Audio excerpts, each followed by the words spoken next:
we'll do the live thing first. Like,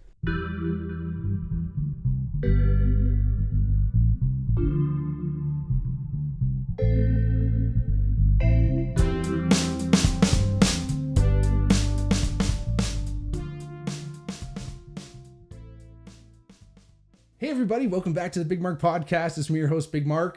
If it's your first time listening, welcome. If not, welcome back. Like I always say, if you ever wanted to reach out to the podcast, let us know anything, hit us up on our DMs, on our Twitter or Instagram at the Bigmark Pod or at the Bigmark Podcast. If you ever wanted to let us know about a new episode you wanted to hear or a topic you wanted to cover, or if you wanted to come on as a guest, hit us up there. If you wanted to support the podcast, check us out on Patreon, patreon.com/thebigmarkpod. And again, you know, we want to spread the love and keep growing this podcast. So if you like what you hear, tell a friend. It only takes one friend. If everyone tells one friend, we can double the podcast overnight. That's what we always say. And again, review the podcast if you can. Give us 5 stars. I know it doesn't take much, but it means a lot to us. So thanks again for watching. Thanks again for taking your time, spending it with us. I'd like to welcome another guest to the podcast. Yay, it's been so long. Hello. Stacie Perreault. Yes. That's what I was going to say. Yeah, nice. Right on. Welcome. Thank you for having me. I'm excited. So, short time listener, first time guest. Yes. So, Stacie and I used to work together at Sean and Ed's. Good old days. We've had the good old days. That's what mid-COVID. Back in the day, during like the heat of it. Yeah. Face shields and masks. 10 people in the building. Crazy. Yeah, there was only 10 people were allowed at once. Yeah. Because like at one point I was literally the only person in the building. Like I remember the first few months actually coming to you and Sandra at the front. Right. Like just the front. Mm-hmm. And you brought the fridges up and everything. Me and my dad would come in. Right. And then And we did all those like freebies for the healthcare worker, the frontline workers, not just healthcare, frontline. Yes, and the bottle drives. And and then slowly opened and everything. Crazy. But even like a long time until you could do like growlers. Sure. And then you had to wait because you had to sanitize them, and people just never happy. Never. Oh my gosh, no kidding, right? Even when we could give them growlers, they were like, "Wow, I have to wait." Terrible. Yeah. Right? It was all about like, I mean, remember the 6 months we couldn't see each other? Oh yeah, literally, dude. Like honestly, I feel like that was the times. Like, I mean, Dundas kind of always like been a little bit like, hey, like, why are we waiting anyway? Right. But like that on top of anything, because again, it was stress, right? Like there was just so much like such like collective stress, right? Where it's not just felt like we're all feeling somewhat like. That was the one thing where when people were like, this is like the 1%, this is like the Illuminati, whatever. It's like, no, everyone was sick. Bill Gates or whatever. Yeah. Once Tom Hanks got it, everyone was kind of like, okay, this can't be. No, yeah, I know. This can't be like the powers that be or whatever, right? But it is, so everyone was like experiencing like this certain level of stress. Conspiracy theories. Conspiracy on top of it. Don't even get me wrong. Yeah. Oh my gosh. Yeah. But like, again, there's just so many things that it was like that we're all experiencing that at once. And I've said this before. What worried me now, I hope this doesn't show our age discrepancy, because I don't know how old you were when 9/11 happened. Not to bring this up. Do you want me to?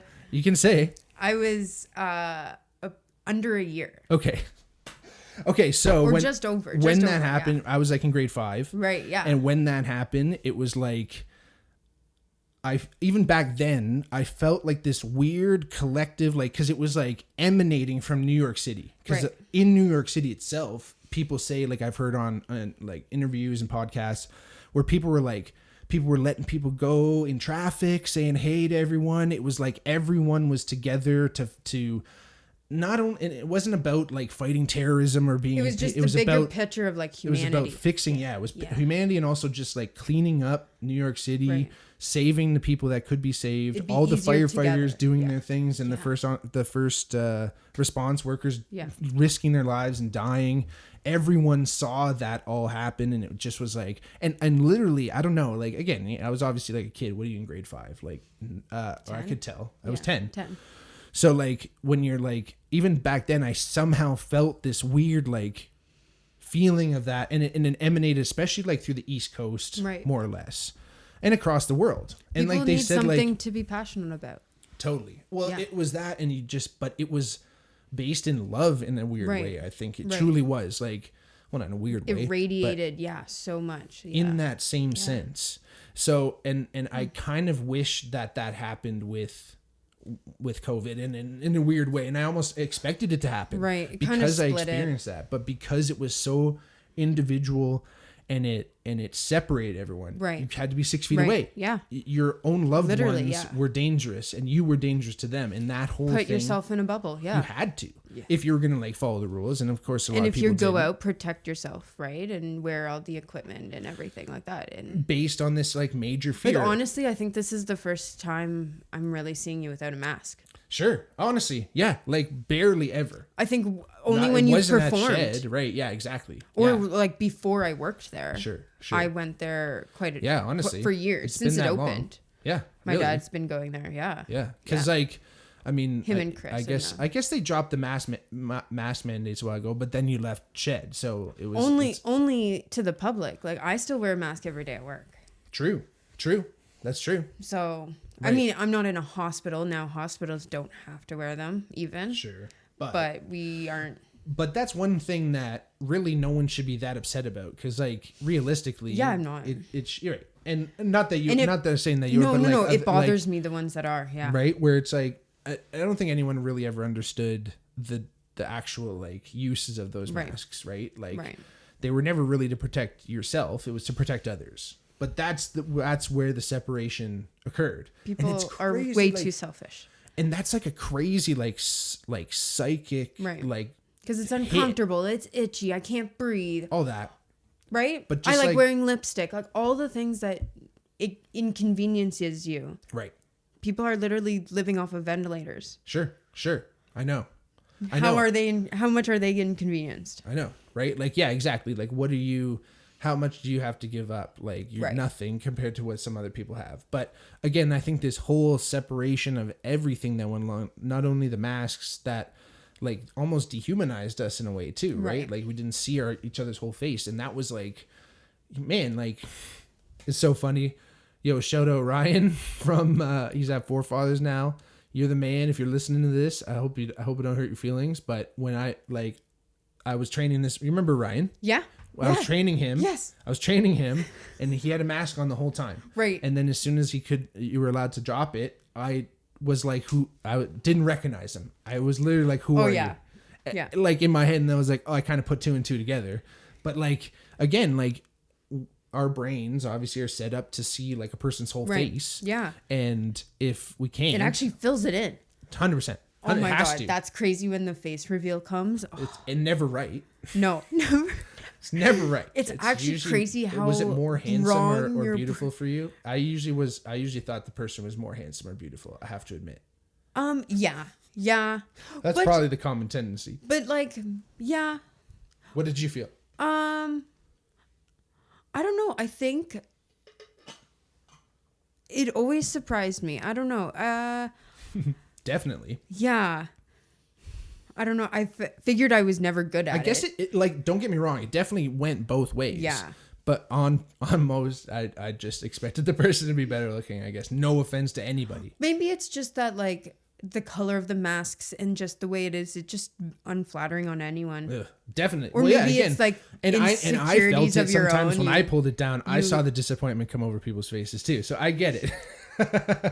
Never. No, but like I said, like again, just because you never expect, and it's always just like you notice it. Let's just put it that way. Everyone noticed it, right? Yeah. So, but again, all that stuff just separated us so much, and I feel like it was such like a psychic like blow to like the population. I feel like we're all like collectively like recovering, and like I don't know how long. that's like, we're all what gonna, where like, we deal are with it. right now. None of Yeah. you can see it, but it's a guy climbing up his wall. I have this dude here. He's like kind of like a little statue, and he's like climbing this wire, and yeah, he's hanging off the cliff. It's definitely an apropos. Maybe there's all of us metaphor. on it, and we're all helping each other out, or I whatever. felt that, but I felt that that's- before. I felt that we're metaphor pulling. a lot, like thinking actually a lot lately, is that we're all kind of like climbing up this like Right. mountain, and like some people have like a nice easy like slope that they're going up, and then some people have harder, and then we all reach different parts of the mountains. Right. And I feel like we're all pulling on that, and like, you know, when we lose a loved one or someone, that it feels like you're losing that like they were on your rope with you, and then you've lost that person on that rope with you, and like I've been thinking about that metaphor a lot. Like it's super interesting. But yeah, we're all like kind of like climbing back up, like trying and like just get back to like what we thought was normal, and we all were like, oh, like this is the new normal, this is gonna be whatever. I think there's things that will never go back to truly how they were, and some things for the better. Like I definitely think there's people that are gonna be way more hygienic than they ever have been. Sure. But yeah, I feel like people are thriving for that like freedom of just like all being out doing whatever we want again. Yeah. And we're getting back there, and I feel like finally we're at that stage where we're like creeping out enough that like we can kind of do that without having another wave. Yeah. Oh my gosh, knock on wood. Oh my gosh, for sure. But like I feel like we've tried it so many times, and it finally, like, people have to realize people are still gonna just get it. Yeah. It's gonna be like it's the gonna flu be like kind the of flu, thing, right? yeah. And there's gonna be more vaccines, and some people are gonna whatever, you know. It's yeah. But again, like we're all trying to climb up this hill, trying to fix ourselves, fix our glasses. Yes. So my gosh. So you were saying some weirdo thing was happening. What happened? Yeah. So this, before you start, sorry, we always say this when we have a guest. We always are like, before the podcast happens, we have something to tell each other. We're always like, don't say anything, save it for the podcast. So again, this is for all you. We sacrificed this story earlier to give to you. Yeah, you're hearing it first. Or together, I guess. Yeah. So I had an eye doctor appointment this morning, which already I woke up yesterday and thought it was Tuesday. So I went to my eye doctor appointment, and I said, I'm here. And they said, yeah, your appointment's for Tuesday. I'm like, yeah, Tuesday.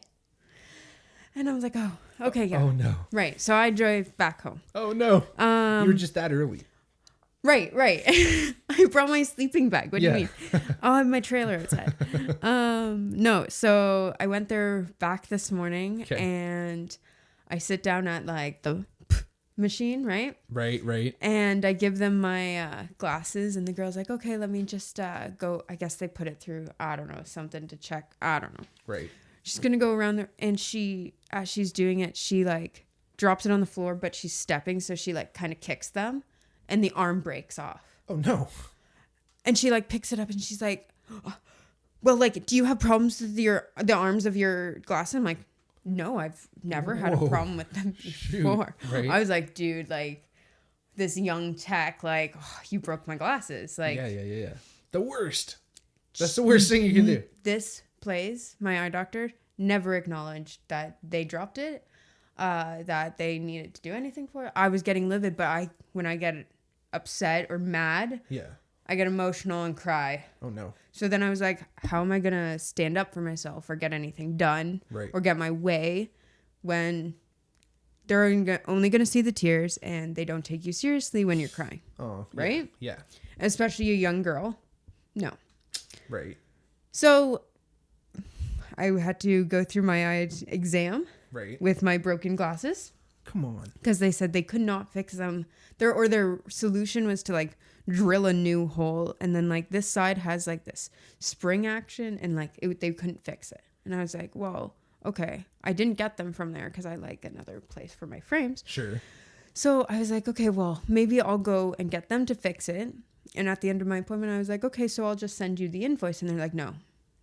I was like, what? I was like, I'll send you the invoice for the repair. And she's like, I'm going to call my manager. So her manager comes over, and she's like, oh, well, you know, it was shot anyways. It was going to happen, blah, blah, blah, blah. And I'm like, it doesn't matter. It does.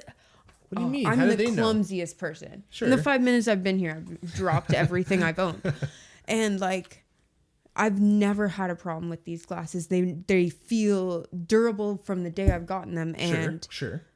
She like definitely just maybe like the toe of her shoe like twisted them weird, or the way they bounced, whatever. Like they broke. They broke. Yeah. So I was so upset. So I left and I'm like texting my mom the whole time. And Right. so I wanted a new pair of glasses anyways, but I wanted them at a second pair. So anyways, I ended up driving out to Mississauga today where I get my frames and they're going to repair them for me. And I got a new pair of glasses. They glued these in the meantime. Okay. So I can't close them. Right. Right.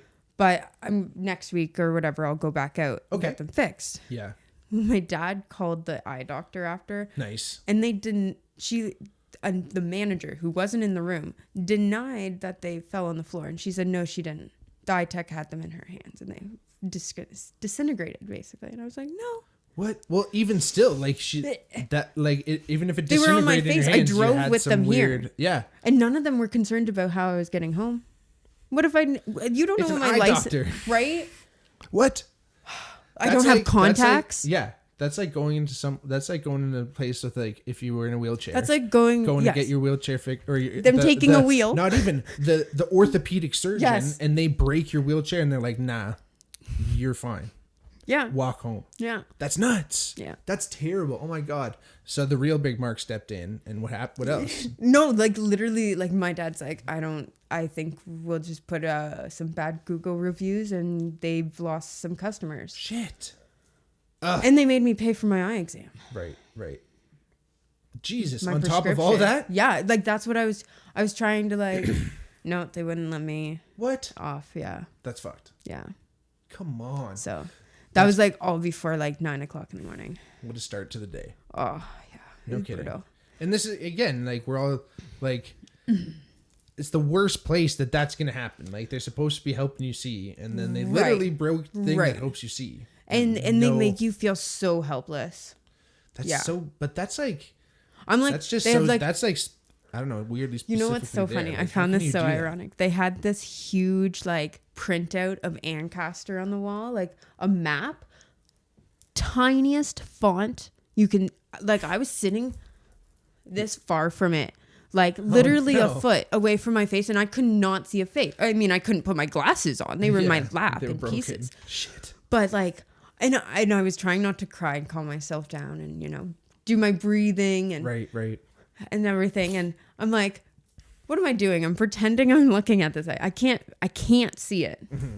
Oh no. So, That's brutal. Like again, you should have things with big, huge letters. right. And nice, like big easy flowers, stuff. Yeah, like nature, calming things. Easy, yeah. And it might look like an impressionist painting to some people, but Yeah. at least it's there. Abstract. Yeah. Yeah.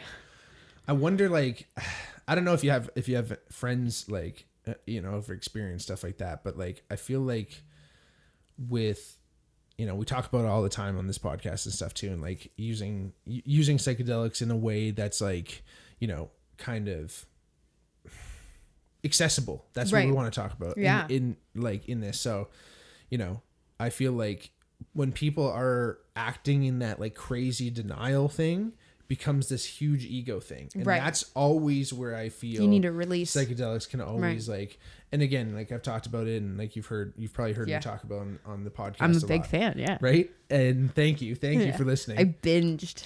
Oh, thank you. Yeah. It's funny like how, you know, I've been posting it forever, and I'm sure like you've seen it, and like you started it while we worked together. Totally. So like I feel like once you asked me again, I was like, oh, like, okay. I was like, I think I remember him talking about it and like stuff like that. So like I definitely knew. Yeah. And it's weird. Like, I mean, like, you know how things were at Shed too. Like I tried to bring as much as I could, like, of my like trying to personal life in, but I always use this as somewhat of like as a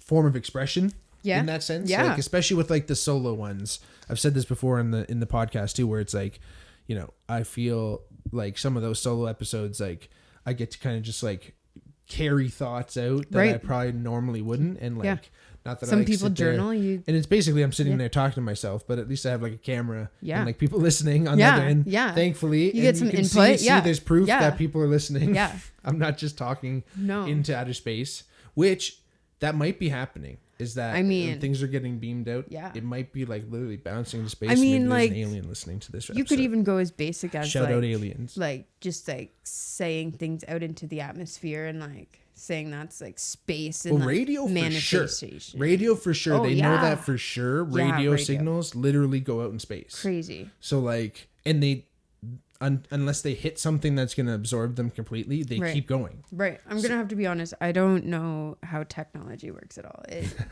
It fascinates me so much. Like, Yeah. I use my phone every day, and I have no idea. I don't like. Yeah. That used to be the size of this room. Sure. The power. Well, not even right. Like, Oh gosh, sure. that Easily. those computers couldn't even do that. Like, Crazy. it's Like you would have a computer the size of this room to like be a calculator. Right. Yeah. Yeah. And like it wasn't honestly that long ago, because my dad was in high school in computer club, and he talks about like making Pong. Like putting Like- cards in a thing.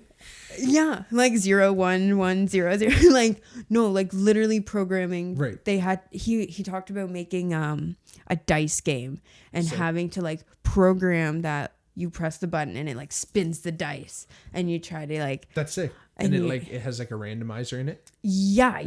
And they had to like program it all, and you Wow. had to like program so that it would randomize, but then you had to program all the numbers that it could show, Sure.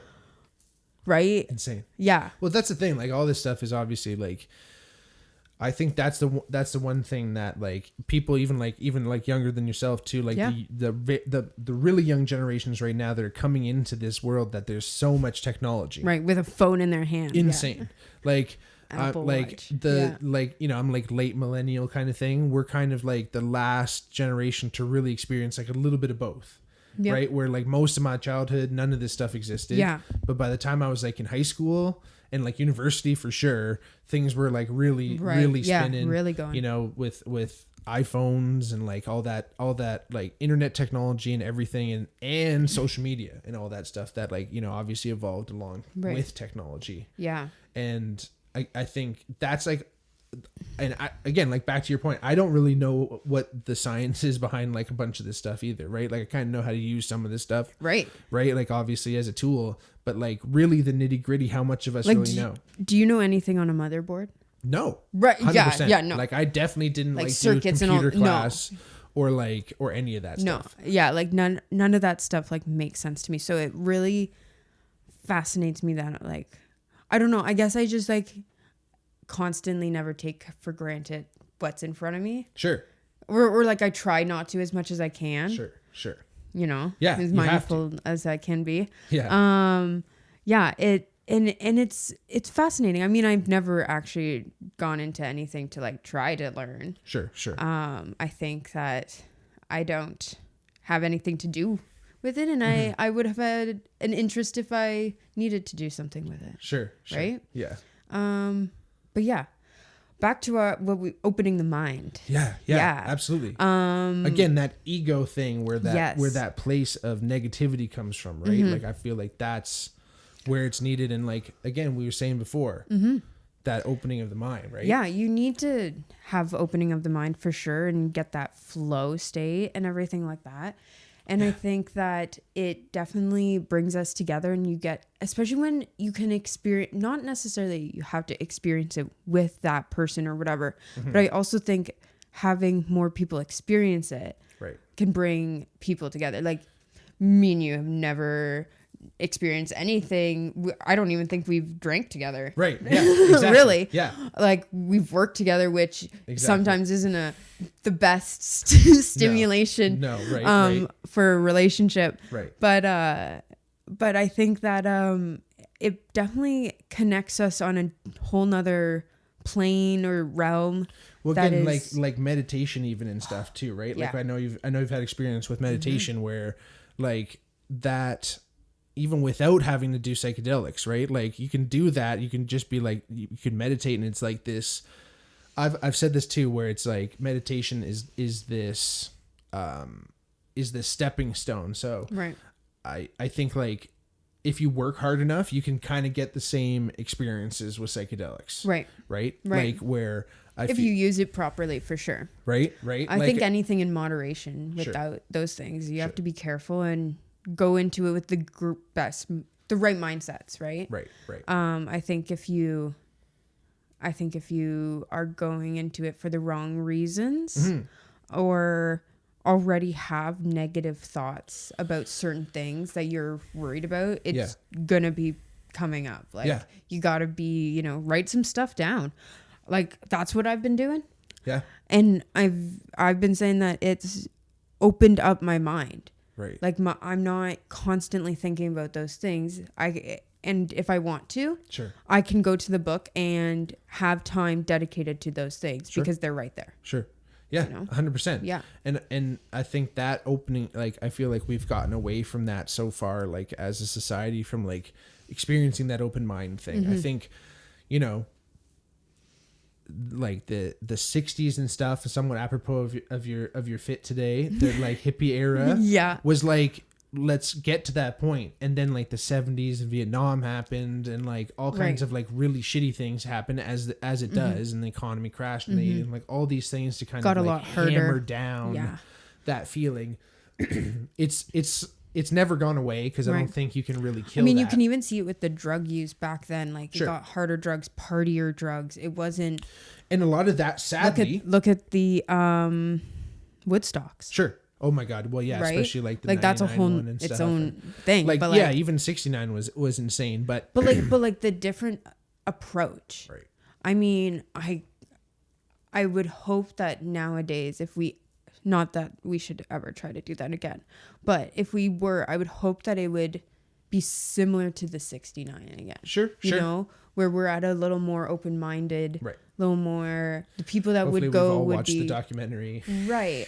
Like the right people would go. It's not for everyone. It's not to make the news. Yeah. And literally, the only thing that was wrong was like facilities. It's not that hard. Like, right. Give people washrooms, give people showers if they're going to be there for 3 days. They needed to go somewhere with buildings. That's it. Anything. Well, they kind of tried to do that with the one Woodstock that like it was at that was 99 at the hangars, with the hangars, right? Remember? Yeah. And like they drove a car in there. Yeah, but it wasn't like facilities, like they didn't. Like, no, it was a rave. Awful. Yeah, it was like a army barracks thing. Right? So like not ideal. No, you want like actual like indoor concert facility. Right. Yeah. And it was so, and I get like the music totally is like the kind of the point, and and definitely it influences the time and everything. Sure. But they should have still stuck with the same vibe. Right. Because if you look at the set list, like, of course, look at what you're going to get. Right. Well, they kind of just like looked at the top 40 and were like, give us the 10. That's not what it's supposed to be alternative, like, which was happened to be the style of music back then. You've seen the documentary, right? Yeah. Like Limp Bizkit was literally like inciting violence. Oh, I know. It was like, he was like, go crazy, like break really stuff. Yeah. It was like actually really hard to watch. It was. He talks about it after with zero remorse. Oh, he was like, yeah, that was great time, great concert. And that's what really bothers me. Like, again, like you were going to say about the music. Yeah. Like at that time. As it was all grunge and metal and alternative, and like. Grunge was like almost slowly fading out. Yeah. So like, it was the peak before the downfall. And yeah. So if you're going to have an alternative concert, you can't just go, oh, well, this is the alternative genre. It has to be alternative from what is popular. Sure. Yeah, exactly. That's what by definition what it is. Yeah, they weren't trying to have, okay, let's have all the alternative artists. It's the, that's the hard thing, because we actually have redefined alternative as its own genre. Right. So there is, like all of those, Pearl Jam, Soundgarden, that even like what we would have called grunge back then is now technically alternative. Right. Like, I guess grunge would be like a subcategory exactly of alternative, because then you have like all the other types of again, like you said, at one point alternative just meant alternative to pop. It just meant like not pop. Not mainstream. And that was the alternative. Like, if you're not listening to the radio, you're probably listening to this. Like 102.1 The Edge, the radio station, used to be called the Alternative Edge. Okay. I don't know if that was like its full official name, but they used to call themselves 102.1 The Alternative Edge. And that's because that's what they played mostly. It was like, it was almost like, remember Indie 88? Or remember, do you know Indie 88, the station? No. Good like radio station if anyone's listening in like around Toronto. It's called Indie 88, and originally it was all request. Oh. So like people could like, I think you could like tweet or something in, or you could like go on their website or something. What if they didn't have any requests?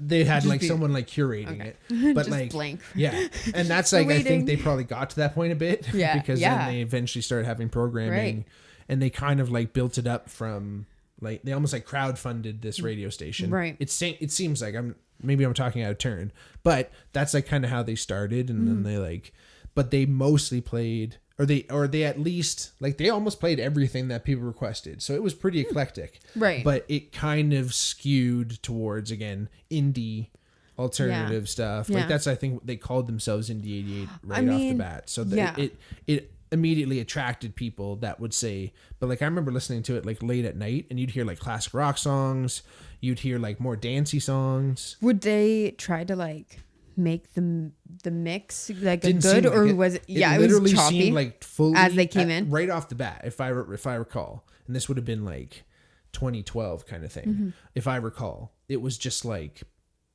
rock, like just anything goes.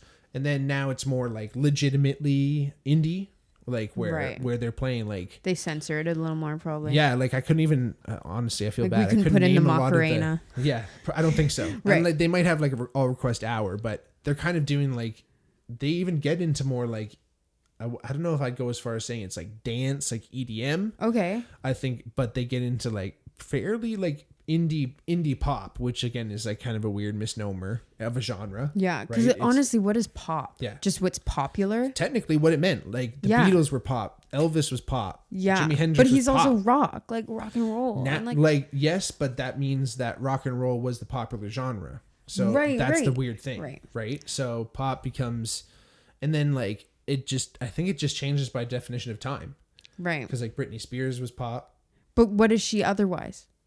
That's a good question. That's a great question. Only pop.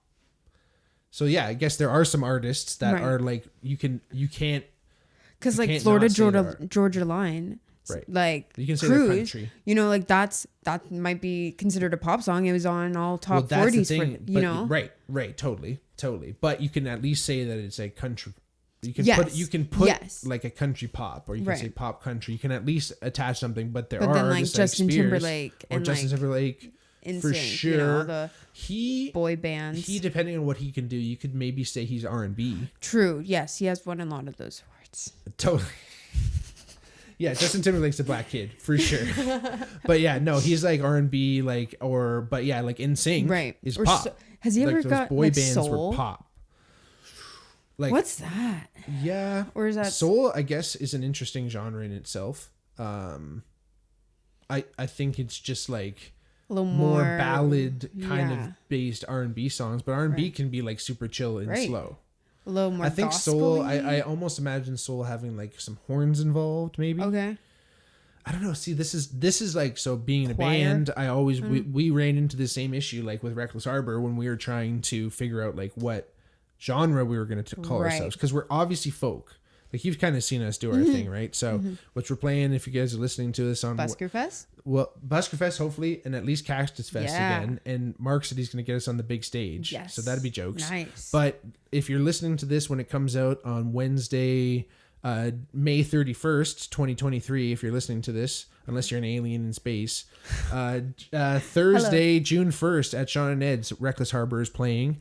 So come all. And I'm not going to hit the mic when I play and knock over my whole shelf.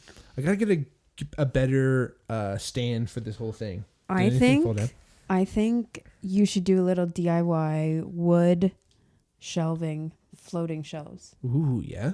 Yeah, like do like a triangle. Yeah. Nice. Have like a triangle cut out in the wall. Right. Like at the corner. Right. Where it's not fully. Where it's in? Yeah, where it's just a plank. I know what you mean. Right? You could do 3 or 4. Good idea. And then you could attach that and be a little more stable and shake. Yeah, I know. When I get emphatic. Or you could have a stand there then. Yeah.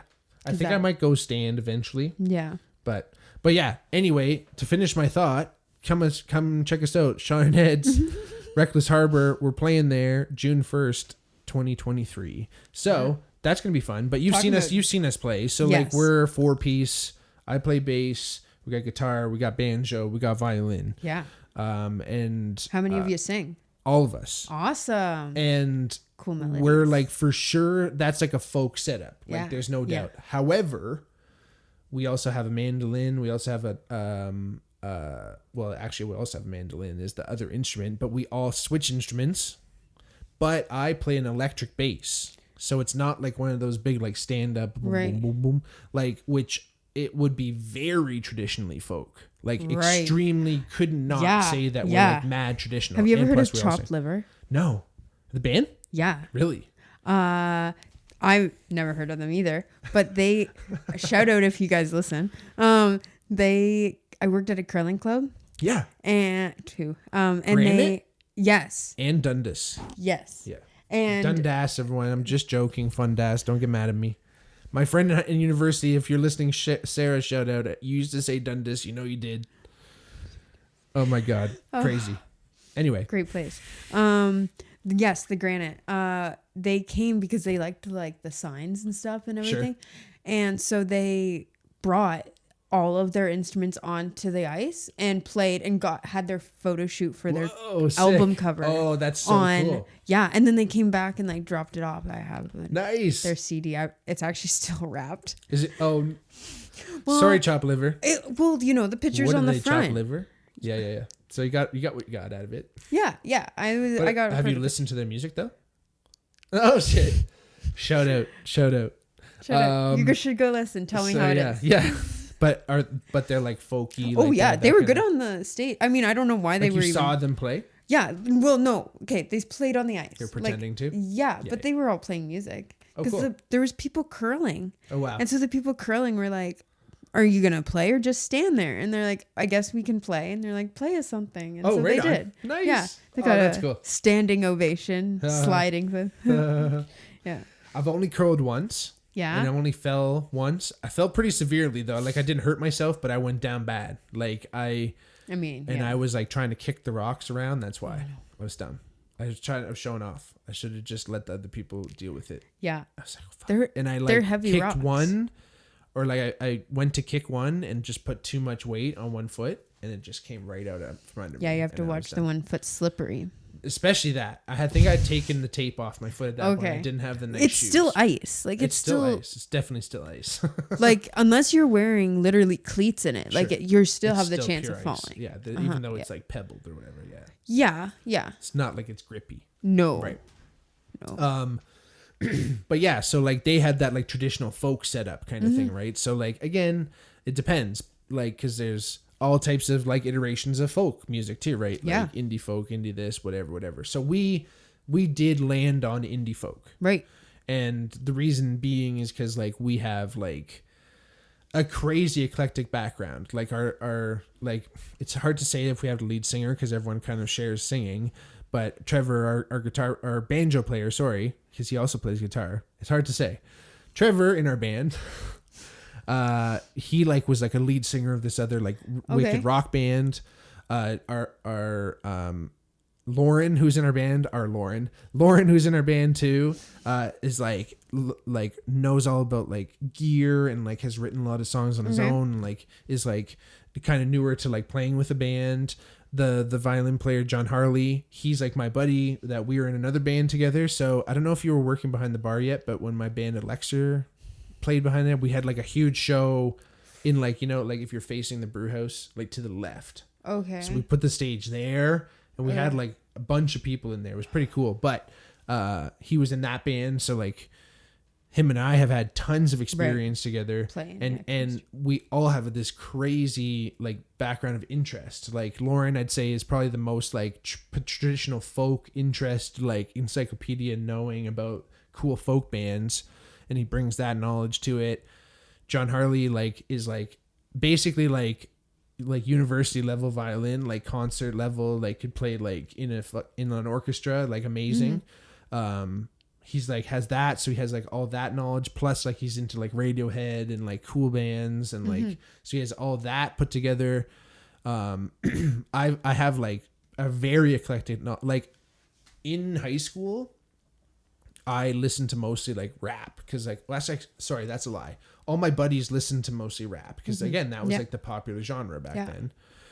So all my buddies, so like I was really exposed to that. So I do like a lot of it. Like there was a lot of it that I did listen and was like, oh, this is pretty cool. I'm going to check this out. And then there's a lot of cool stuff coming out. Yeah. I turned a corner and went deep into like 90s hip hop. And like, that's like the hip hop I like for like rap. Right. But it's funny. I talked to my buddy Jeremy about this. It's tough. Like when you listen to music, do you like listening to like current music or old school music?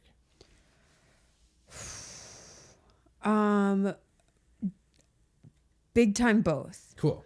I like things that are coming out and I know them or whatever and like what they're good. Yeah. Love going through the archives and like. Do you find that going back and checking out, does that hinder you from finding new music? Sometimes, but I think you've talked about like nostalgia before and stuff and like the power of like comfort and stuff like that. Like honestly, especially through COVID, like I was working out in Waterloo and the drives, I worked 12-hour shifts. So like 8 a.m. to 8 p.m. So I was driving in the dark and coming home in the dark. And so I needed music that I knew. I wanted all the lyrics in my head already. I didn't want to be trying to focus on seeing if I like a song or even giving my energy to that. I needed songs I knew. So like my mom's a huge Bon Jovi fan. Sweet. You know, my dad loves all of the old stuff, like way back and stuff. So like classic rock stuff like even further like even like old like country songs and stuff like spoons, you know, like band like real old stuff. Very cool. So yeah, I've always liked those things and I like live music so much. So like I tried to find tell your dad and Chris to come out this Thursday if they're around. Okay. This Thursday, come to the shed. Okay. But yeah, so you grew up around that. Yeah, and like I think like even so like I made a playlist of like all live music or like my favorite songs live versions or like when I could or like that's covered. Such a great idea. Yeah, and you get like sometimes like good energies from the crowd even. Yeah. And like sometimes people do cool things when they're doing it live and they add new things and stuff or you know they break it down slower and it's like really hits you hard or maybe you like get the lyrics a little more, you know? Yeah, it's really cool. Usually it's like the musicians have like played that song a million times, right? Yeah. Or like they've at least recorded it already. Right. And like I'll say this, like I haven't had like a long musical career, but I've got to the point where I've felt songs have become like really automatic to play, which is fun. It's a great place to be. And I thankfully haven't gotten to this place, but I can see in the not too distant future being like getting tired of playing it the same way. Right. Not like playing it at all, but playing it the same way. And there's like lots of songs that are the musician's least favorite, which could be someone's favorite song. So I think that's with anything. I think like, you know, you make like fried chicken. Yeah. All through college the same way. Yeah. And when like, then you're like, you know, I really don't feel like, you know, I do feel like fried chicken, but not all just that. Right. You know, I want to add this and I'm going to try this too, or this spice or whatever. Sure. And I think like you can add that with music, right? Or like you can add that approach to even sports, you know. Sure. I've done this jog or, you know, this workout. Like I've been going to the gym a lot recently. Yeah. And so making up routines or workouts, because like when I go there and I don't have something planned, at least verbally or written down or something, I'll just look at everything and get overwhelmed. Sure. Or like just do random stuff and then I don't feel helpful. You know? Music and in some ways life it's all is a balance between randomness and repetition, right? Like we all want things to be predictable and things to be the same, comfortable, and have the outcomes that we expect to have. But life would technically be super boring. Yeah. And it is the weirdest thing about existence is that unfortunately we need that darkness for the light to shine, right? Like it does not exist. It truly does not exist without one does not exist. And neither does darkness exist without the light, right? So like there's a balance and it's hard to not it's hard to not put that in a place where people are like, oh, well, then everything should be light, right? No, yeah. But it can't, because then, or like that's Giannis Pappas. We were talking about Giannis and Chrissy's podcast, History Hyenas, before, which I love. But he says this thing. He's like, it frustrates him when he hears people say, I love everybody, or I love, but right. I love everything. It defines the word out of existence, because right. because you need to have at least dislike or hate for like to exist, right? How do you know you love those people? Right. Or what can you put that up against? Mm-hmm. What can you compare that to, right? And like, How do you that know doesn't it's love? and you know, Carl Jung and all them talk about, like, you know, no tree grows tall enough unless no tree reaches heaven unless its roots reach to hell. Yeah. Right? So like there's this idea that you have to explore those, like what we would consider dark parts of ourselves, which isn't necessarily, it's not bad. I think we've been conditioned to that in society, to think that like dark is bad and light is good, even though like maybe in a sense that is also true. But like to say that at least parts of yourself, like your shadow or whatever, like, because that's what Carl Jung talks about. If we're still talking about Jung, he says like that's a part of ourselves that we need to explore to then understand the goodness as well, or to understand that goodness resides in ourselves too, right? What if you looked at it as like sound, like loud and quiet, right? Sure. Sometimes it's too loud. Sure. It's too bright. Right. You know? Yeah. And you need that silence to reset. Yeah. Or to see things more clearly. Sure. Or so you can appreciate the light. Totally. You know? I think the light's kind of nothing, if you don't know the darkness. Yeah, for sure. 100%. And I don't know, it definitely it sucks when people only see a dim light. Or when they only want the darkness, it seems. Definitely. Yeah. Well, because maybe it's what they're used to. Right. Right. So that's tough, and that's hard to not feel empathy for people in that sense when you realize like maybe that's all you've seen. Right. Maybe that's all you've ever experienced. Yeah. And you actually don't know how to get out of that, and you're just in this how to pattern. accept love. Oh my God, which sure. is a huge lesson in itself. Yeah. Even I feel a struggle with that sometimes. Oh, it's so hard. I feel like that's probably a pretty, you know, a lot of people feel that. But do you know anything about imposter syndrome?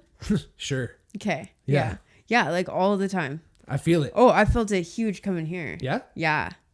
Oh. For sure. I'm like, why little old me? No. I'm just a tap girl. No, but this is what it's all about. This is about, like, you know, I want people to feel like, because like a lot of times you don't have a chance to just like sit and like just talk about like what you're thinking, or have some people like hear you out, like unless you are funny enough, unless you're like working behind a bar, like that's some of the only times where I've had like the extended sitting there talking to someone, right? And you get to really know people, because like sometimes people are there 3 times a day, you know.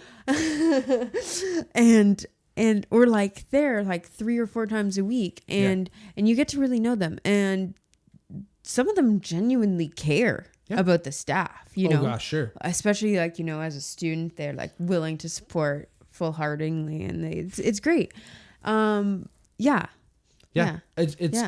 think this whole thing is like it doesn't matter, like it's you know, it's not that you like maybe you feel that way, you know, little old Stacie, but that's not the case, because like again, when you talk about these ideas, we realize that there's so much more to not only a person, but like to what existence is, and that we are like I saw this really cool video earlier. It was like talking about how when we talk about like getting back to nature, it's weird because fish doesn't say I'm getting back to the ocean, because that's its entire environment. Right. That's just where it lives. There's in different places, but it's so we are surrounded by nature, and we've created this idea that because but haven't we surrounded ourselves by not nature? But I think that in itself is tough, because we are nature. So what we create is nature. Like, yes, it might appear so, but I think that that's also part of our conditioning, the negative part of the conditioning of like, we are separated. We need to be separated because we have laws, and this is why laws work. And this, but like I think concrete jungles, right? Oh you know? yeah, like we're literally here. Like people, I maybe they're meaning like literally monkeys, like when we came from them and stuff, like living in nature, no separation. There wasn't shelter.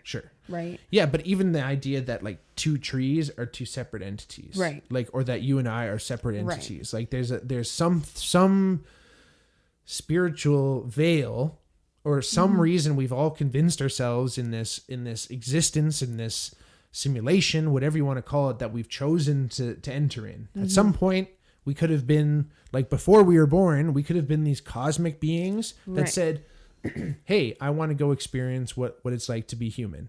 And we came and started experiencing what it was like to be human and realized, oh, this is a game. Look at all the things we can do. This is so fun. Could you imagine how much more fun this would be if we didn't think this was a game, if we thought it was real? Yeah. And we convinced ourselves long ago that this is a game. And there's moments that some people have where you realize, oh, like this is what Bill Hicks says. It's just a ride. It goes up, it goes down. There's thrills, there's chills, but you can get on and get off at any point. Yeah. And the idea that getting off, meaning like you can take your idea and you can step outside. You have control of it in your mind, right? You can step outside and realize like, oh wow, I'm part of this collective unconscious, whatever, higher power, whatever you want to call it, that we're all connected in this certain way. That I think we've, again, just a lot of people have definitely lost sight of that. Yes. And I think that we can get there like we can get there collectively as a people when we all kind of like realize that. But it's really hard to knock ourselves out of those patterns that have existed for generations and generations now. Yeah. For good reason. Like again, like the idea is that like we're like moving through like human beings at one point when we were like early hominids, still running around with like giant cats and like reptiles and not dinosaurs, but like big ass things that are going to eat us. Yeah. We have all these mechanisms inside to deal with that. We have the fight or flight like thing. Crazy thing I heard the other day. Woman I know does a lot of improv classes for companies and stuff like that. Oh, fun. And she's working with a sleep psychologist right now, and she was saying that have you ever been falling asleep and you feel like you are falling? Yeah. Have you ever like hit the ground? Well, not in any of the like usually when I feel like I'm falling, I'm not imagining I'm also falling. I just feel like I'm falling. Right. It's just a sensation, right? Right. So apparently there's some research out there that shows that it can link us back to when we were monkeys. Monkeys adapted to have this ability of feeling that sensation of falling out of trees and waking themselves up before they hit the ground. Whoa. And so we still have so you can react residual like reactions. So when you're midair, you can be like, where's the brain? Yeah. Whoa. Like knowing. And so holy shit. They said that it's like leftover, right? Like ancestral rolling over and over. And like, it's like testing our ability still to make sure like, well, that stuff gets so hardwired in your brain, right? Because it's survival mechanisms in your like really base part of your brain, right? Like the oldest part of your brain. Like getting goosebumps, right? Yeah. You know, all and that stuff like that. Like, that was when we were covered in hair. And it would like raise our hair up. Yeah. So all those vestiges still exist. Yeah. Oh, right. And that's exactly where it raises up and gets all fluffy. That weird thing. Oh yeah. Where it goes like. Yeah. That too. Yeah. Yeah. Like a dinosaur. So we have that still existing in our brains. Yeah. But yet we've evolved all this other bullshit because we are so far removed from like any danger like that. Nature. We got to get back to nature. Don't get me wrong. Like there's cars and stuff. Like that's a little bit of a threat of death. Like if you're driving or like just.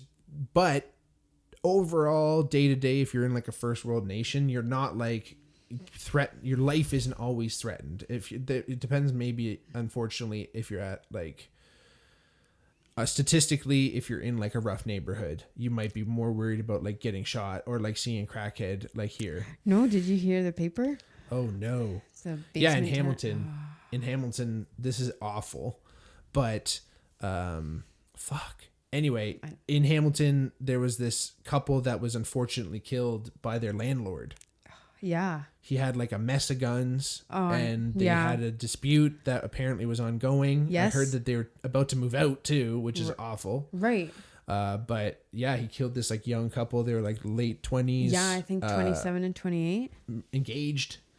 And he just and killed them. Like fleeing. Did he kill himself, or is he in custody? I have no idea. I'm not sure. I don't want to. All the names are out. I don't know them. Yeah. Front page of the paper. Yeah. Terrible. Yeah. It said they were fleeing like he in like the driveway. The yeah.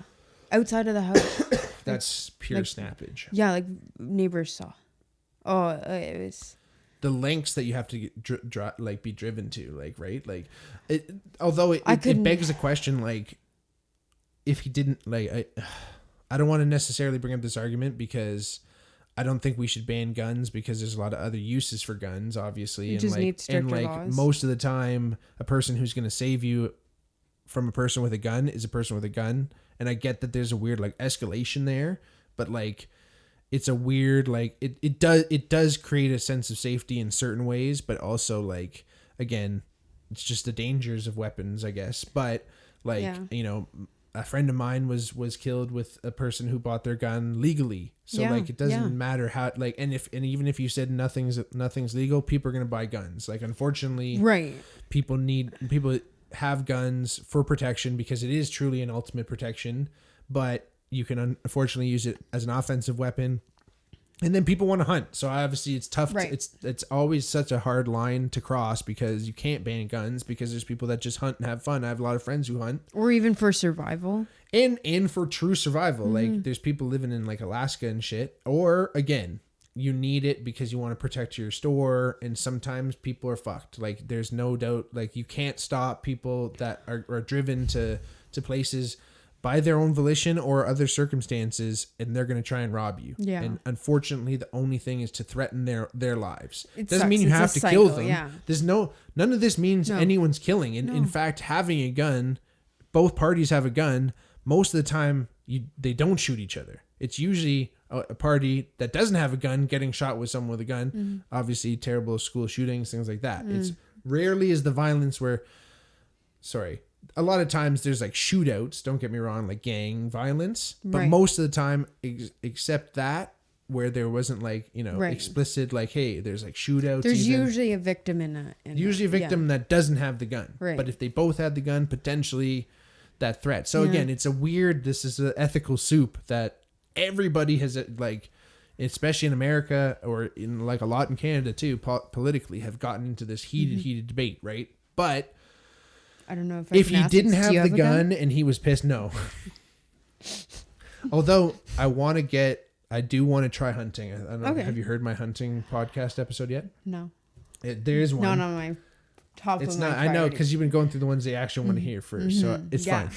And the ones that I wanted to talk about or see your opinion a little bit more. Okay, yeah. Oh, this is a perfect segue. So I've talked to friends that are hunters, and they love hunting. So again, it's tough to take that away. But if the guy didn't have the gun and he was driven to that anger, is anyone getting shot? Obviously not. This is a weird chicken and the egg thing, but it makes you think, like, because the guns are there, do you think in your head, oh, I have this option, right? So I'm gonna do it, and in your blind rage. Would have he still been so violent to the point of death if he didn't have a firearm? The answer is probably no, because he wouldn't have been able to shoot them, but he could have like strangled them or stabbed them. Done anything to kill them, just like raged and punched them to death. Like, you don't have to even know like ninjutsu. You can just punch someone to death, a baseball really bat. Easily. A bat, a non-weapon, like, even, right? Like, like a candlestick. But I feel like it's just so that over the ledge of violence is so accessible when you put something like that in your hand. Like, even in hunting, they use them in hunting because they usually don't have to do a mercy kill. Yes. Yeah, true. Right there, why are we using them on the streets against each other? Yeah. Oh, God. It's crazy. Right. Yeah. Yeah, it's terrible. That and again, anyone this would is want the to toughest inflict. thing where Yeah, I know. I think almost everyone will agree with us there, where it's like, we don't want guns to kill each other, and we don't really want, hope. Sure, right? But again, we have friends that like hunting, and that's what's the toughest part. And and you know, Canada has a lot of regulations that delineate between like hunting weapons and like, you know, there's like, you're different licenses for different types of weapons, right? So we've kind of addressed that a little bit, but again, you can have all the laws you want. People are gonna like rob and steal and trade guns illegal. It's one of the most like sold illegal commodity is like guns. Yeah. Right. Yeah. What were some ones that you want to talk about? Oh, let's get into like hunting. Yeah. Yeah. Let's get into hunting. Float tanks. Oh yeah, I was gonna ask you about that. Yes, actually, water break. That's a good idea. Let's talk about float tanks. I'll just drink some water. It's not salt water. No, thankfully, don't drink salt water. I don't know if I've done a podcast on that episode yet, but I should, about the sinking of the USS Indianapolis. Have you ever heard about that story? No. That's the story of, it was the ship that actually brought some of the parts, or the, like, for all intents and purposes, brought the Hiroshima bomb. Like the bomb that the Allies dropped in Hiroshima. It carried the bomb from Guam, to the island of Guam, like from the States. Yeah. And it was on this like ultimately top secret mission, obviously, because there was so many U-boats in the Pacific Ocean that could have shot them down. Right. But they had to be like crazy secretive. So almost nobody, even in the military, knew, like in the Navy, even knew that this mission was happening. So they were traveling, and on the way back, after they had dropped the bomb off, they came back. They had like about 900 sailors on board, or something like that, or maybe like 1,200 on board, and it got torpedoed by a Japanese sub, sunk in like 2 minutes, which is like really rare, but it like went down like super fast, and like 900 guys were stranded in the ocean. Not all of them had time to like put their life jackets on. Some of them did. There were some life rafts, not a lot. It was crazy. Right. And they started getting eaten by sharks, because it was like shark infested waters, and they literally started getting attacked by, I think, tiger sharks. And there was like 300 left when they got, and they were out there for like days because no one knew they were there. Right. I think 4 days or something, or some crazy, maybe even longer. Stupid. Like, even if somebody ridiculous. knew that they worked in this field or for this program, they wouldn't be able to tell them their location. And also there was like planes flying over, and some people thought it was like a decoy. This was like high. This was like nearing the end of the war, even though no one knew it was going to be the end. Right. It was like the war was raging at that point, especially the Pacific. Like the Pacific was another story. Like we all know about Europe and Belgium, and we killed People Hitler, were just terrified and of Germany, everything, and blah blah blah, and the valiant effort of the Americans and Canadian allies, and all the allies really on all sides. But it was really just the Americans and like Aussie, New Zealand troops, more or less from the Commonwealth, but like so much of the Pacific was fought with American troops. Yep. And anyway, so these boys went down there, fucking down there, getting eaten by sharks and shit. So I basically just did the podcast on it there. But someday I'll talk about the whole episode.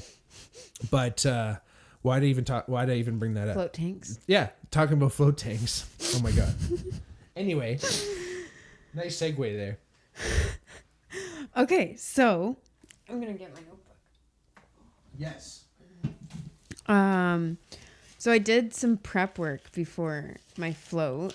Wicked. I did a journal entry and then also some goals. Cool. If I can find goals for float. Very cool. Yeah, and I also saved your float podcast for afterwards. Nice. Because I didn't want it to influence me too much. I respect that. Okay, so I've known about float tanks for a few years, maybe. Cool. Maybe I think I learned about them in school. Okay. I went to Mohawk for recreation therapy. Nice. And anyways, so I've been talking with them for a while. Christmas present, my mom got me a certificate. Oh, sweet. So to Z Float? To Go Float in Burlington. Oh, in Burlington. Yeah. Nice. Yeah. Okay, cool. Shout out Go Float. Yes. So some goals I had for my float were just being okay being alone. Okay. Been a long time since I kind of like actually allowed myself to be alone with my thoughts. Sure. I always try to like distract myself with something or like keep people around or something going on. I feel that. Music, whatever. Sure. Be kind. I have like do you know the little meme of Kermit the Frog and he has like the hood on? Yeah. Okay. So I have a Kermit in my head, Oh, a little hooded Kermit. So I was really scared it would be a little punching fest for Kermit. Right. You know, in a dark room, he has his victim and I'm trapped. But so my goal was to be kind or have that in my mind if I was lost in there. Yeah. To be present if I wasn't anything else.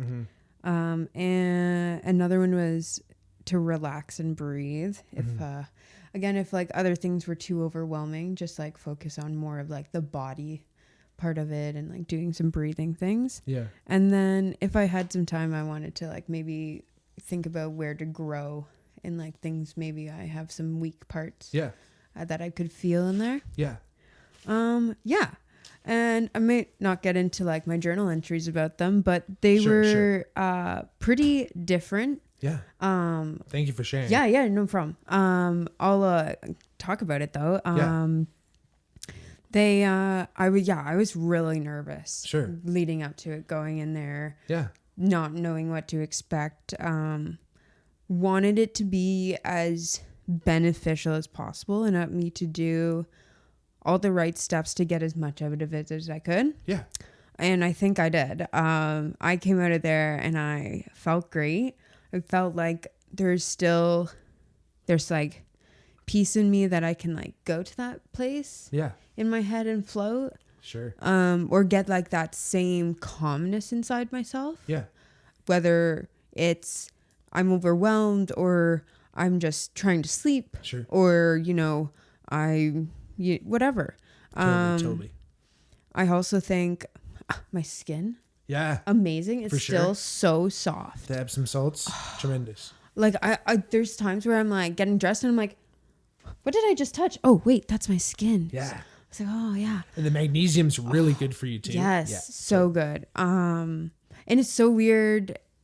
Like even in it, it's like you're kind of like slimy. Anyways. It feels weird. It feels slimy, but it's almost like, so it's weird because like humans can't like sense cold or hot or wet. Technically wet, right? We just sense like cold or hot. So like we interpret that in a weird like slimy way. Yeah. But it's just like also the temperature of our body. Right. Which I kind of find is weird, where I feel like, you have celebrities that like own their own float tanks. I feel like that's where that would really like come into play, because you could actually dial in your actual body temp. Right. Like they say it's body temperature water, but whose body temperature? It's average.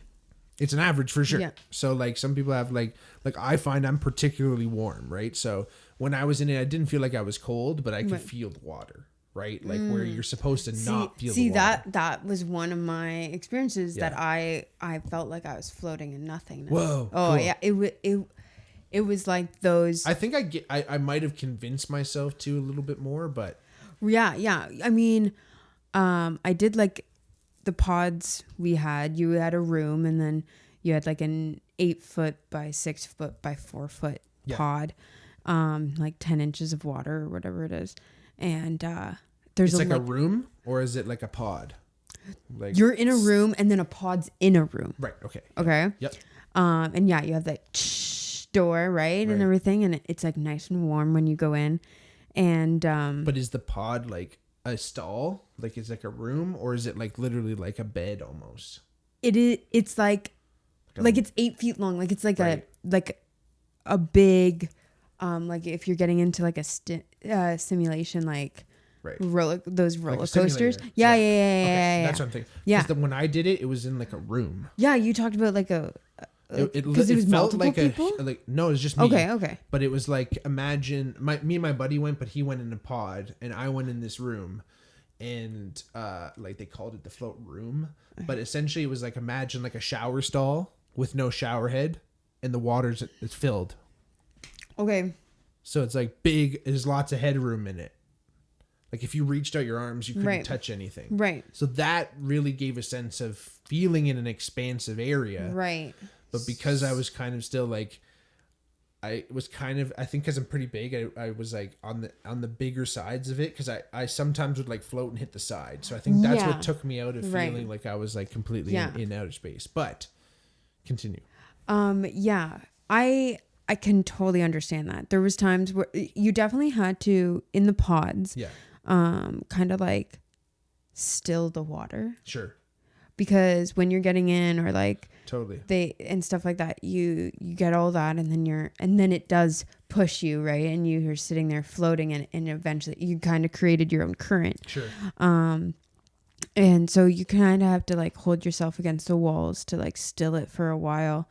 And then the one I went in, they have like a button above your head while you're lying down, to turn off. But like, sure, when you push into the wall, you like push yourself away. Right, sure. It's so like you kind of have to like Spider-Man, to hold yourself still. That's true. Oh my god, and right, like so vulnerable. And you're turning out the light, so you're now dark, right? Sure. You're awkward, and you're floating away. Yeah. But it's crazy how could you turn off the light in there? Yeah. And was it completely dark? Totally. 100%. Yeah, I couldn't tell. Like I actually totally had to dark, like totally quiet for sure. Yeah. I actually had to like viciously, like violently blink to like tell if my eyes were moving. I know. Because I was sitting there if they're open or closed. Oh yeah, for sure. Yeah, it was pretty crazy. So I had a 2-hour session. Wow. Yeah. That's heavy. Yeah. Now for your first time. Yes. Right. Now they say you can get out at any time and stuff like that, and I just wanted to, if I enjoyed it, to like get a little extra, see what it's all about, or if I had too much anxiety going in, if I took too long, if I wanted 2 mini sessions, whatever, right?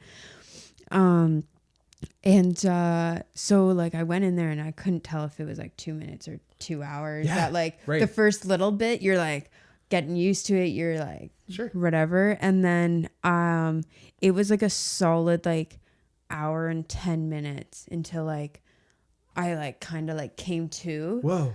And I was like, and honestly, I don't know, I don't think I like fell asleep. Sure. But I was really, really deep relaxation and like in this realm, and I want to say it would be as physically close to taking some kind of psychedelic drug, without having any of that in your body. Yeah, honestly, that was like for sure the biggest takeaway was it's so relaxing, and that's like the Epsom salts and just the quiet, everything. It's and just like your connection buoyant. And like, because it kind of floats, but it's not. It's still like grounding in a really weird, way, right? Because you're floating, but you're grounding yourself at the same time, right? And it's really cool. It was real connection between your mind, body, and soul, and really cool things of them being able to communicate without any other stimulation. Like no other biases or anything else coming in, environment or people. It was what you could say, like, do I really want that? Sure. Am I even enjoying this? You could be honest even with yourself. And that was really eye-opening. And I'm definitely, I have another one booked. Sweet. Yeah. Oh, that's so great. Yeah. When I remember being in it, I felt like I was like turning like this, but I wasn't. Yeah. There was definitely times where I was like, oh, I'm getting really close to a wall. And then and I'd kind of like, so far. It was so far, and I would actually be almost close, and I was like, oh, I felt like I was moving that way, and I don't know, maybe the longer if I continue to do it and stuff, maybe I'll learn like that's something in that side or in that area of my Sure. body, or Right. or that's pulling me towards something when I'm asking myself questions, you know. And that's like your vestibular system too. Just Yeah. being like, we need, like, I wonder if we're almost like feeling like the rotation of the earth in some Oh, ways too. yeah. Like, but I think you hit on a really interesting point there that I've felt when I've done, and like, I don't know if you've known anyone to do psychedelics or anything, but when I've done it, it's been like that feeling of going to a place and experiencing like, oh, this is what like euphoria or like bliss or like Right. happy, like Yeah. perceived happiness will feel like. I've also felt like, I'm going to ask you in a second about your hooded Kermit, how it felt when you were in the float tank. But I think everyone has a hooded Kermit, and that's like their ego. And I think, and I've had psychedelic experiences where I've dissolved my ego and not felt that. Right. And honestly, it's great, but I think what I've learned coming back, and this could also be a trick of my ego, because your ego is the greatest comment in the world. It makes you think Right. it makes you think it's her, or it makes you think it's it. Right.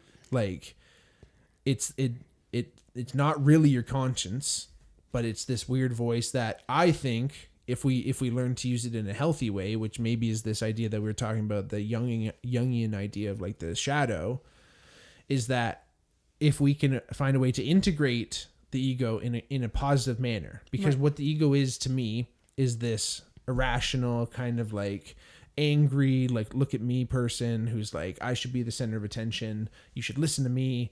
I'm going to keep you safe because I'm the man, and like, you should listen or whatever.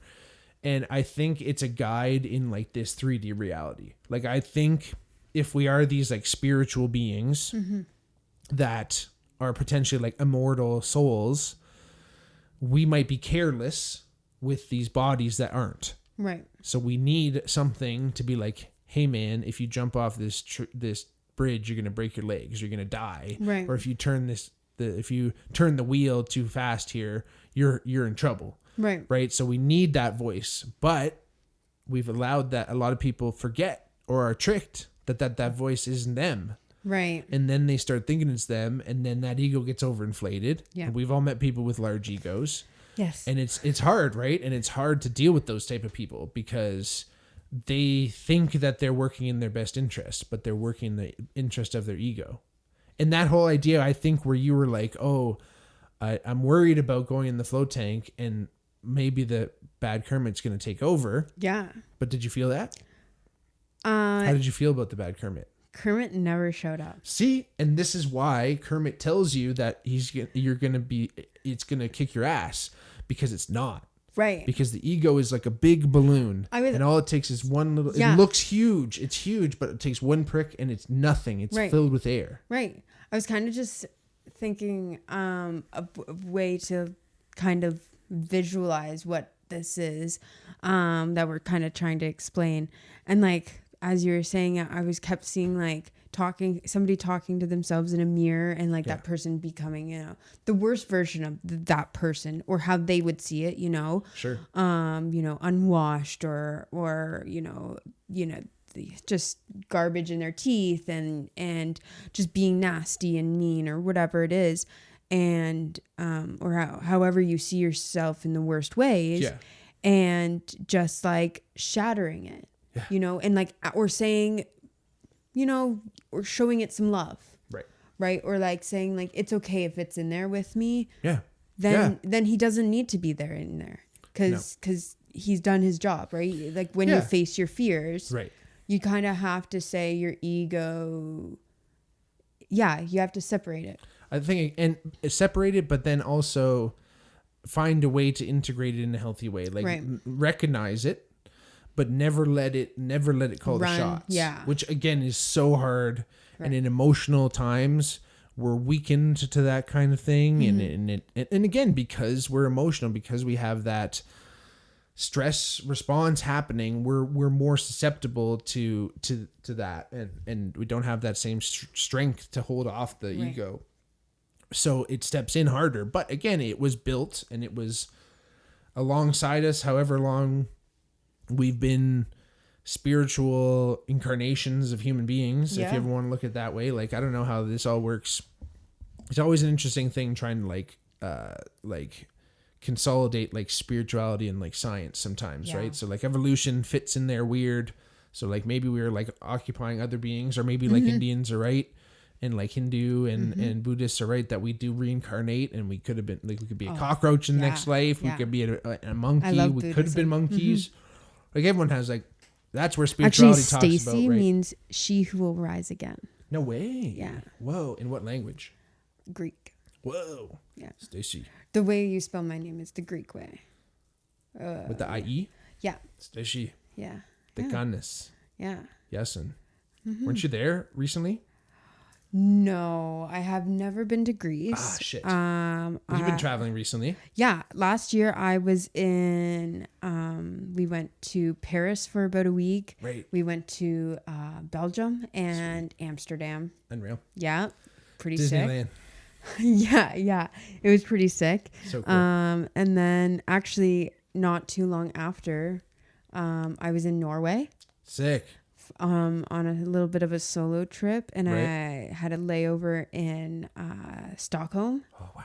Beautiful. Cool. How long were you there? That was only 4 days, Sick. but for a layover, it was pretty good. It's a great layover. Yeah. And like it was just amazing. Hiking up mountains that were like 4 or 5 times the size of the Hamilton Escarpment. Like, Yeah. Like stairs, like 1,200 stairs. Oh my gosh. Yeah. Wow. What's Just, Shadok like? climbing. $2.99. Something like that. 315, I think. One of them is So something like that. it was crazy. You're really like on top of the world. Went swimming in like the Arctic Ocean. Are those like volcanic mountains? No. They're like tectonic plates. A lot of them are like have like melting glaciers on top and stuff like that. So cool. we actually went swimming in like a glacial lagoon. Sick. So it's like 4 degrees. Whoa. Because it's like freshly melted ice. Wow. Yeah, it was really cool. Amy, my sister, shout out. She was working at the shed with us for a bit. Yeah. She is living in England right now. She's living there now. Yeah, doing her she's living there for the time being, Sure. doing her master's. Whoa, cool. She's actually in Wales this weekend. Sick. We're gonna go pick her up at the end of the summer. We have a Wales trip planned. Fun. So that will be super fun. That's Lots so of cool. good things happening. Yeah, Cool. traveling's awesome. Well, hopefully in the next life you get to do some more traveling too. Yes, yeah. Continue, because that's the one thing. Like maybe if we reincarnate into like a very like a bug, where Butterfly. your whole world is just like a log. Yeah. You don't get to travel that much. Or right, yeah, no, you wouldn't, or like a turtle, you can't travel very fast anyways. It's interesting. I do think about reincarnation a lot. Like, do we just like restart as a human? Right. Like, do you think it's do we immediately stay like as the humans? second it's like darkness, you're like coming out? If it's reincarnation. Yeah. Do you think you like go yes to and like no? the council and they're my like, initial gut reaction is back. yes. Yeah. It's like as soon as the lights go out, they come back on. Okay. That's but as a human, like as soon as you're like wah, immediately, like as soon as it goes black, the darkness opens or the light opens. But they also say you have like 7 minutes after death of brain activity. Sure. I actually, based on that, I totally don't say anyone has like gone and come back. Like once that 7 minutes of brain activity is done, that's when you're dead. Right. Up until that point, you're not dead in my definition of death. Because like if you're like still like have activity or your heart is beating, but there's no brain like you're not dead. Like you can, something's happening. So anyone who's gone back and come, you're not dead. Like you haven't gone because no one's gone fully to the other side. And I think, so, but at the exact same time, like if I do think about it, I don't know. I feel like if you're like a soul and then like when you die, you were like reminded, hey, you're this like, Right. Like immortal a soul. Yeah. And you're like, oh, right. All your like lives. Game's over. Yeah. Or it's like Rick and Morty and they like take the VR headset off and you're like, all right. Right. Time to go back. That was 15 minutes, man. Wow. That was a while. Yeah. You're like, dude, what? So who knows what the fuck happens? But isn't it crazy that like there's the you theories of us being like simulation and all that stuff, Right. and just being a video game. But like we have video games that are exactly that in this. Sure. Isn't that crazy? Like that's like crazy how meta and oh my fractal God, like right? the universe Like is, what though, if right? So what like, if maybe they're that is true. Like the fact that we have created it almost in a weird way proves that it exists. yeah, and like to the point that like what like I know you can like take bong tokes in GTA now and everything. Like can you play GTA in GTA and it's just like keeps going? Yeah, like you can play Sims in Sims. Yeah. Like Second Life. Are you an Office fan? Um There's like there's an episode where one of the characters is playing like a Sims game, and then in the game he created another Sims game where he's having issues. So it is what it is. There was a girl I saw on the news or on TikTok or whatever. She made a Sims of her birthday party and all of her friends, and then had a birthday party with her Sims on the TV. What? As well with all the people there. Oh, being like, hey, they're here with me. Yeah, like she had it on the TV while they're having the party, and they're having the party at the same time. But nobody was Sims fans. Oh no! So nobody noticed for like the whole party. They're like, "This isn't entertaining." Yeah. Why do they all have diamonds above their head? Right. Oh my gosh, that's weird. That's so weird. No, you're. But yeah, like that's like where like if that is where we all go, like does that like when we realize, oh, I am this infinite being, if that's true.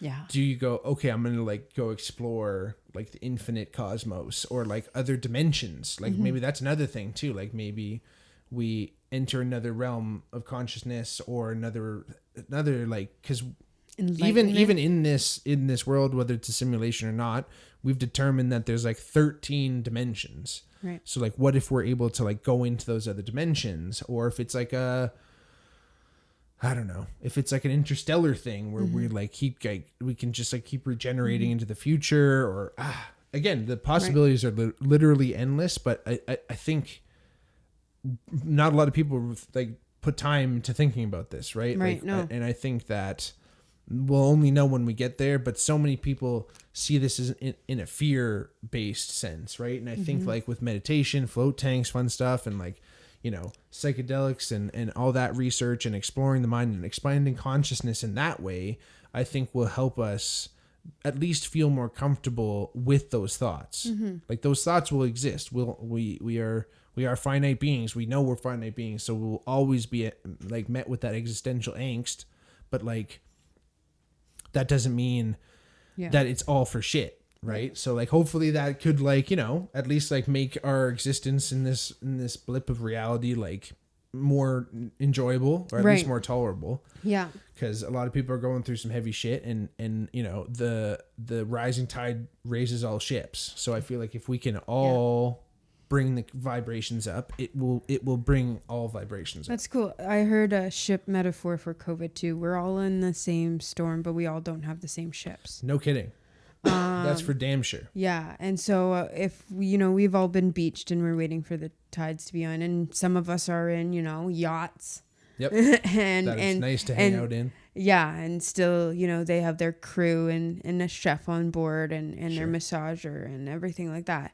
And there's some people that are in, you know, the 12-foot aluminum with no gas and a hole in it now. Yeah. So, but we all experience something that on different levels that we need to, I think, have that openness. Sure. 100%. And maybe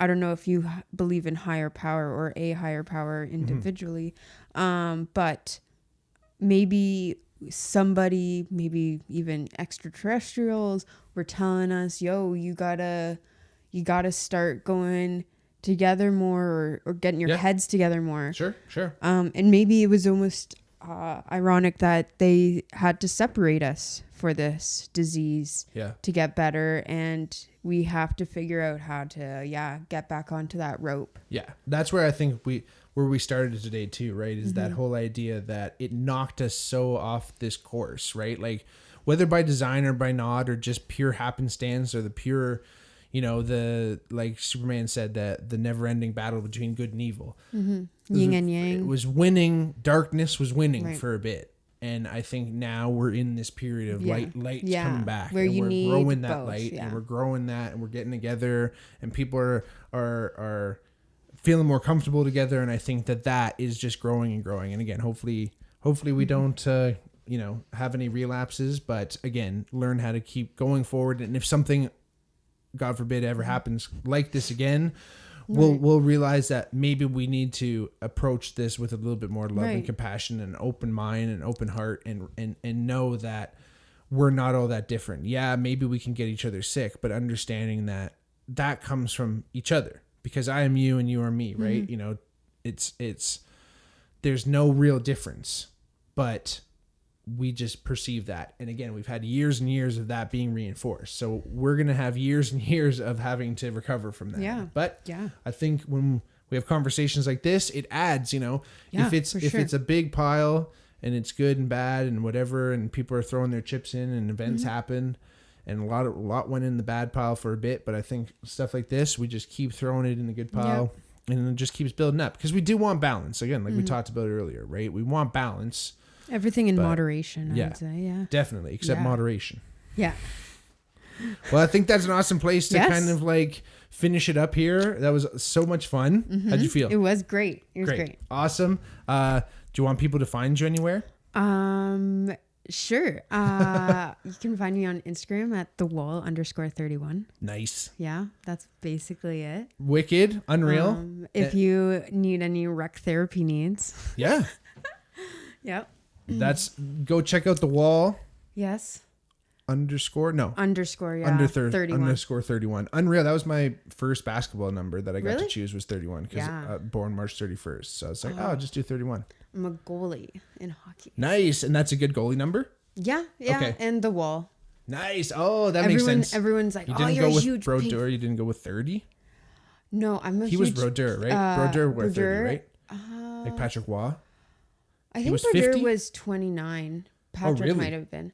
But Carey Price. Oh yeah, Jesus Price. Yes. The man. 31. Go Habs, go. I know you guys are Habs fans, right? Yes. Me too. Perreault, yeah. Right on. What were you gonna say about Price? I actually went and did like the Bulldogs. They have those ones where you can skate with the team after the games. Yeah. So I had one of the tickets for that. 2 weeks before the game, Carey Price got called up to the NHL. No, damn it. Right? So wait, you did get to skate with Carey or no? No, shit. I know. He got drafted before I before. Just like 2 weeks he got called up. Oh no. Yeah. It was so close. I know. But like you can't even be upset because you're like, this is great things for him, right? Like they were like, the Dogs were sick back then too. Oh yeah. I know. I wish I could have like watched them win a Stanley Cup. Oh yeah. I know. Habs. Yeah. They'll get there. Yeah, they'll come back around. It's been a bit of a drought, eh? I know. No one talks about them. Everyone just talks about the Leafs. I know. And we just hide back being like, we have all the Stanley Cups. Yeah, that's it. From back in the day. So long from ago. Rocket Richard. I know. I know. Literally not one when I've been alive. Right. Yeah, like Patrick Waugh, I think, was on the team that won the last one, right? So like, yeah, I think so. Which was like 90s. Yeah, so it sucks. Anyway, check her out on Instagram. Yes. And check us out too at the Bigmark Pod or at the Bigmark Podcast. DM us there, support, wherever you follow along, tell your friends. 5 stars. 5 stars if you have it. Please, it doesn't take much, but just hit that 5 instead of the 1. Like some people have given us 1-star reviews, and I'm going to find them. I'm going to find them someday. I know your address. I'm going to say, I'll come give over. me 4 more stars. Yeah. But again, hit us up. Let us know if you want to hear any podcasts, want to come on as a guest. Check out our Patreon, patreon.com/thebigmarkpod if you want to support. And again, thank you so much for spending your time. Thanks again to Stacie for joining us. Thanks for having me. Absolutely. Can't wait to have you on again. Yeah. Wonderful. And yeah, we'll keep it coming. More guests to come, more solos to come. Keep the topics rolling. Keep it flowing. Have fun. Float young. See you soon. Peace.